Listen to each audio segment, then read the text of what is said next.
Faço tudo o possível pela paz, mas a realidade é bastante dura para todos nós.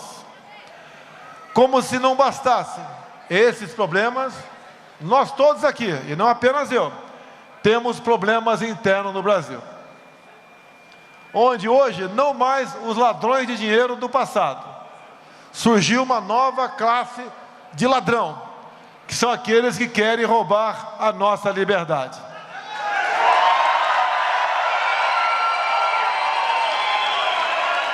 Eu peço que vocês, cada vez mais, se interessem por este assunto. Se precisar, iremos à guerra. Iremos à guerra. Iremos à guerra.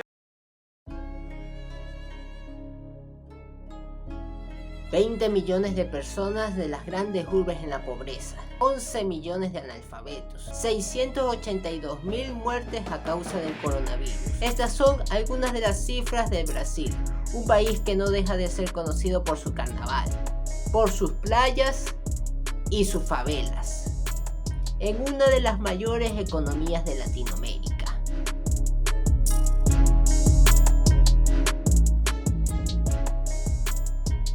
Ahora que es 2022, mientras se acercan las elecciones, las encuestas dejan al actual presidente de Brasil, Jair Bolsonaro, por debajo de Luis Ignacio Lula da Silva, expresidente que tras salir de sus problemas legales, ahora se postula para la reelección. Bolsonaro se niega a aceptar esto y repite el discurso de Donald Trump. Habla de un inminente fraude electoral y de que, si es necesario, irá a una guerra para defender su victoria. ¿Y cómo se llegó a esto?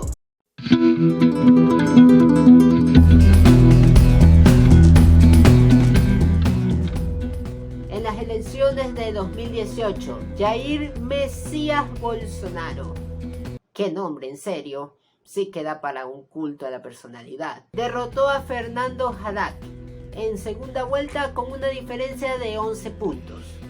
Aunque en realidad, pensándolo mejor, solo un tercio de la población habilitada votó, mientras que un 29%, 42 millones de brasileños, anuló su voto, o votó en blanco, o prefirió quedarse en casa a hacer fila en domingo, que hace mucho sol, o sea, ¿quién va a salir?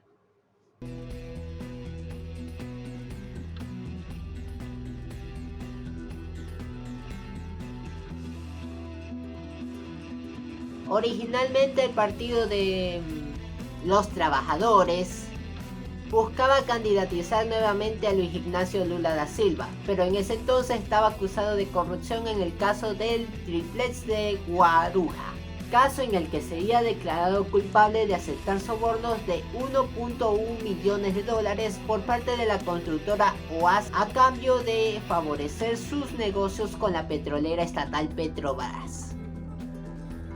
Los escándalos de corrupción y una crisis económica juntada al despilfarro de dinero, los desahucios, la muerte, la represión que significó organizar el Mundial de Fútbol del 2014 y los Juegos Olímpicos del 2016 hundieron al régimen del Partido de los Trabajadores y Dilma Rousseff sería destituida en el agosto del 2016. El gobierno en solitario del Movimiento Democrático Brasileño, con Michel Temer a la cabeza, no cambió gran cosa esto. O sea, ya habían gobernado en tiempos de Lula y Rousseff, así que esperar cambio de ellos era inútil. Así apareció Bolsonaro, con su discurso reaccionario favorable a la dictadura militar, cercano a grupos evangélicos. Ganó pese a que en segunda vuelta distintas fuerzas de la izquierda y democráticas dieron su apoyo a Haddad frente al fascismo. Su victoria se unió a las de Iván Duque, Sebastián Piñera y años antes a la de Mauricio Macri, donde el poder rotó de los regímenes progresistas a estar de vuelta a la derecha tradicional, que hizo lo mismo de siempre, nada para cambiar la situación de cada uno de los países o, en el peor de los casos, empeorarlo todo.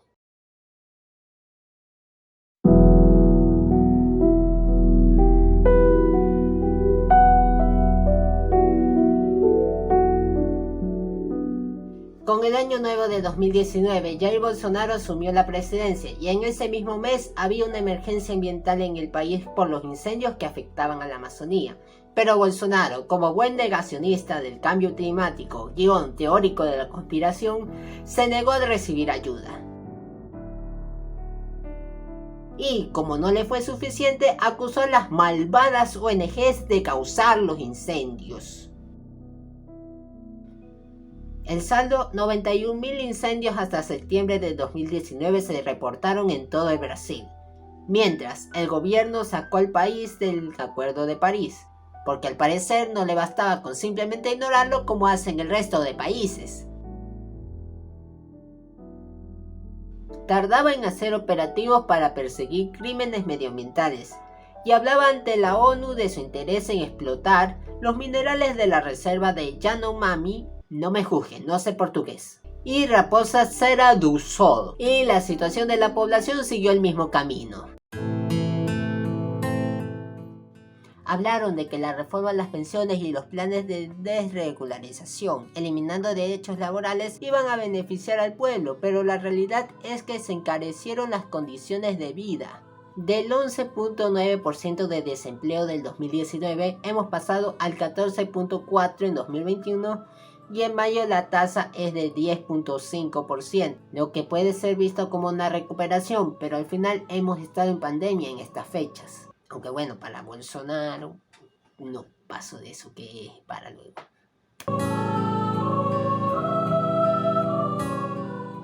Sin embargo, en el caso de la tasa de pobreza, estuvo por un tiempo reduciéndose debido a las ayudas del gobierno durante la pandemia, pero solo fueron pan para hoy y hambre para mañana. Así la pobreza pasó de 3.9 en agosto del 2020 a 13.2 en 2021 tras el fin del auxilio de emergencia.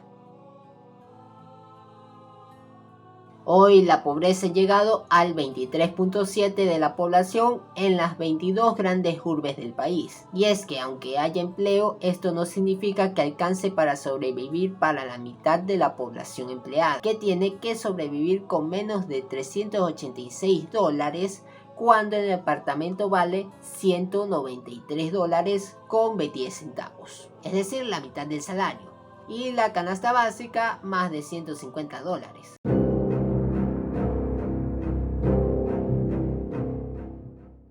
Y dirán algunos, es que la pandemia... ¿Pero por qué si para Bolsonaro no es más que una gripeciña? Brasil fue uno de los países que más desatendió la pandemia del coronavirus, tanto que un informe del Senado acusa a Bolsonaro de crímenes de lesa humanidad, y quedando como el segundo país con mayor número de muertos y el cuarto en número de contagios.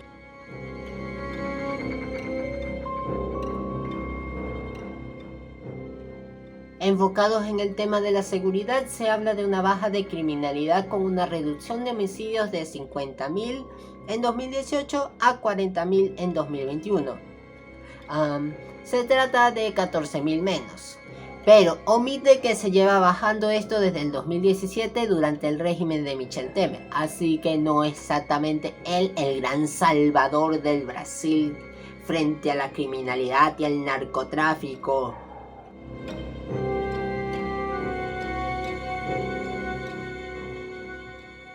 Y es que tanto Temer como Bolsonaro y los gobiernos anteriores, y sí estoy incluyendo al de Lula, han tratado de resolver la violencia delincuencial con la violencia policial.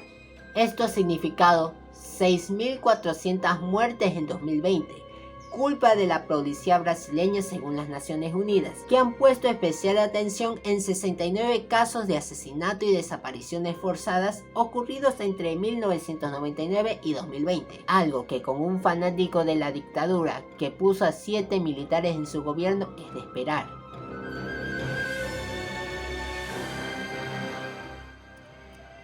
Y no se trata solo de delincuentes. En mayo de este año, Genibaldo de Jesús Santos, de 38 años, fue asesinado por la policía tras atarlo y meterlo en un maletero, causándole asfixia. Su crimen: no ponerse el casco.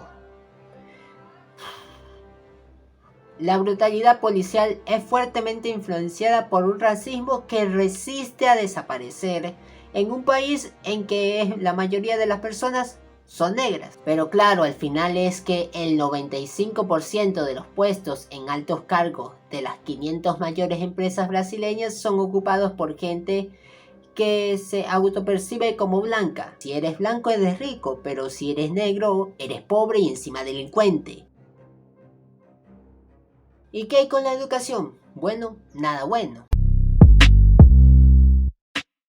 Este año, y bueno, todos los años en que he estado como presidente, se han realizado movilizaciones estudiantiles contra el recorte de 3.2 mil millones de reales del presupuesto, junto a 348 millones de bloqueados que irían a materiales didácticos. Esto mientras los ministros reaccionarios hacían batallas contra el marxismo cultural y la ideología de género en la que reducían fondos. Es que se ve que prefieren que los brasileños sean analfabetas a personas pensantes. Quieren una educación militarizada, que enseñe a seguir órdenes y no a pensar. Una educación militarizada que les enseñe disciplina a los jóvenes. Disciplina para que no le digan nada. Una educación que respete los valores cristianos. Pero, ¿qué serán valores cristianos para él? Cuando su hijo Flavio Bolsonaro está acusado de lavado de dinero, desvío de fondos y organización criminal. Se lo acusa de haberse apropiado de los sueldos de sus empleados cuando era diputado estatal, consiguiendo 6.1 millones de reales presuntamente. Pero en vez de ser investigado por la justicia, los Bolsonaros la utilizan para evitar que se siga difundiendo información de esto y poder evitar que esto sea un problema para las elecciones. Y es que en eso de robar al Estado, digo, en negocios, es el mejor, Bolsonaro. Pensando en privatizar empresas estatales como Petrobras, Electrobras, fuentes de ingresos para el Estado, que significarían con su venta que lo único que quedaría para conseguir dinero sería la creación de más impuestos. A lo que se suma que brindan recursos que diariamente usan los brasileños, como son la gasolina y la electricidad. Definitivamente Bolsonaro no ha hecho méritos para seguir en la presidencia. Pero ¿por qué habría de elegirse un mal menor?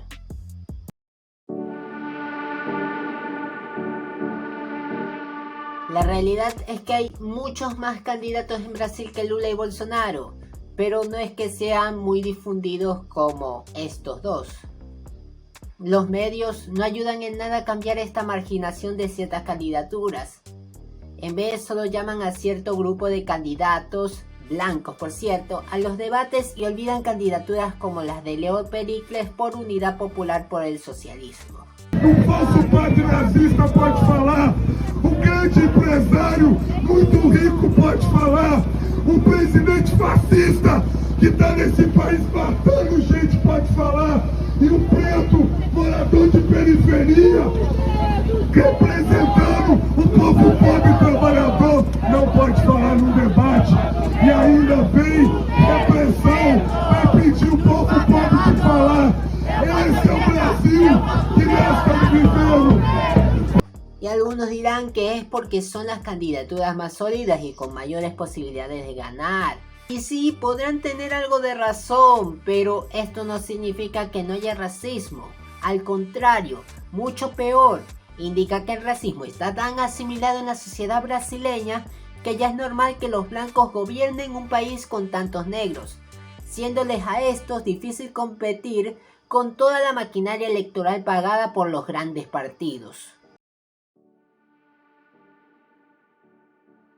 El Tribunal Electoral no ayuda para nada a atajar esta ventaja económica, pues el fondo electoral no es distribuido de forma equitativa. Partidos como Unidad Popular tienen derecho únicamente a 3.1 millones de los 4.9 mil millones distribuidos para todos los partidos. En cambio, Unión por el Brasil gana casi 782 millones de reales. Sí, ven la diferencia, o sea, voy por una calculadora. La diferencia es de 779.4 millones de dólares por si no lo han notado, a favor de Unión Brasil. Una diferencia enorme que demuestra nuevamente la desigualdad que existe en este sistema.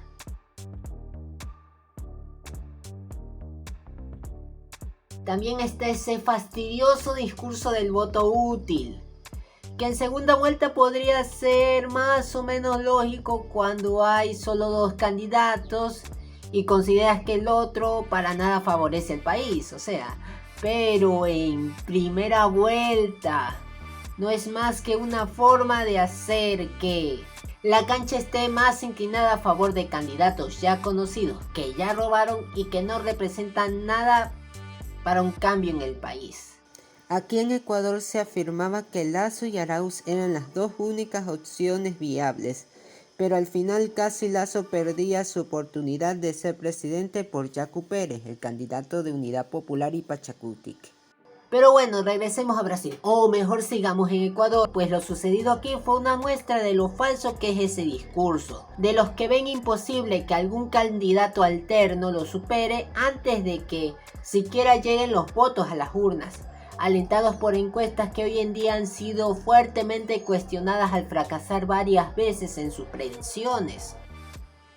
Y Bolsonaro está feliz en algo como esto. La incapacidad de que las encuestas tengan resultados fiables le permite seguir rechazando una verdad que se expresa incluso en las calles, su impopularidad con cada protesta contra su política.